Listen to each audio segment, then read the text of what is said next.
ঠিক আছে, এবার বলো সেই ঘটনাটা। আমাদের বড়দিদি ওই দ্বিজু ভাওয়াল করতেন মাস্টারমশাই, আমি বড়দিদি। তো আমাদের শো ছিল বাঁকুড়া থেকে আরেকটু দূরে, এই জায়গাটার নাম ভুলে গেলাম, যাই হোক সেখানে শো ছিল। তারপরে শো হওয়ার পরে যেহেতু তখন আমার তার দু এক মাস আগে আমার স্বামী মারা গেছেন, তো আমি ওই সোনার বালা দুটো পরতাম আর কানের টানের যেমন পরি। তার আগে যেহেতু শাঁখাপালা পরতাম, খালি হাতে তো থাকা যায় না, তা দুটো বালা, গলায় হার সবই পরে যেতাম আর কি। আর যেহেতু গাড়িতে যেতাম, আমি বাসে না গাড়িতে করে যেতাম, তখন দিদিরা চলে যাবে, তা আমাদের মেয়েরা সব বলতে লাগলো, জয়াদি এই তো সেই বাড়ি গিয়ে একা থাকবে, আমার ছেলে মেয়ে দুজনেই তখন হোস্টেলে, সেই তো বাড়ি গিয়ে একা থাকবে, কান্নাকাটি করবে, কী দরকার, থাকো না আমাদের সঙ্গে, কালকে নবদ্বীপে শো, আমরা সুন্দর নবদ্বীপ বেড়াতে যাব। তখন আমি দিজুদাকে বললাম, দিজুদা আপনি চলে যান, আমি যাব না, আমি কালকে নবদ্বীপে বেড়াতে যাব, আমি তো কোনো দিন নবদ্বীপ যাইনি, যাব। বললো, জয়া তাহলে আমি চলে যাব তো? আমি বললাম, হ্যাঁ আপনি চলে যান।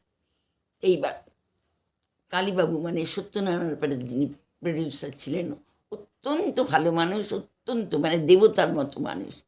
আমি যেহেতু বাসে যাব, সুন্দর করে আমার জন্য বিছানা করে দিয়েছেন বড়দিদি, খুব ভালো করে আমাদের সবই করে দিয়েছেন। তা যাই হোক আমি বাসে এই বসেই আছি, সবে বাসটা ছেড়েছেই, আর কিছু দূর গিয়ে এই বাসটা গ্যাঁ করে দাঁড়িয়ে পড়েছে। দেখা যাচ্ছে রাস্তার মধ্যে একটা লাল পতাকা দেওয়া একটা লাঠি মতো গোঁজা, বড় বেশ, আর অনেক লোক দাঁড়িয়ে আছে। লোকগুলোকে তখন দেখা যায়নি। তো দাঁড়িয়ে পড়েছে, তখন বাসের যে ড্রাইভারের কাছ থেকে একটা লোক উঠলো, আর উঠেই রিভলভার ধরল ইয়ের মাথায়, ড্রাইভারের মাথায়, আর বললে, এই দরজাটা খুলে দাও। তখন সুবোধবাবু আমাদের ম্যানেজার ছিলেন, সুবোধবাবু তো ঠকঠক ঠকঠক করে কাঁপতে শুরু করেছেন। এইবার এই দিকে ওই লোকটা রিভলভার রেখে নিজে এসে বাসের দরজাটা খুলে দিলেন।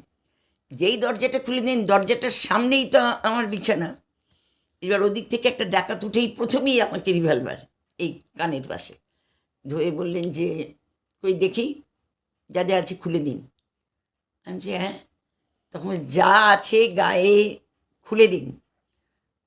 তখন আমি তো কেঁদে ফেলেছি, সত্যিকারে চিৎকার করে কেঁদে ফেলেছি।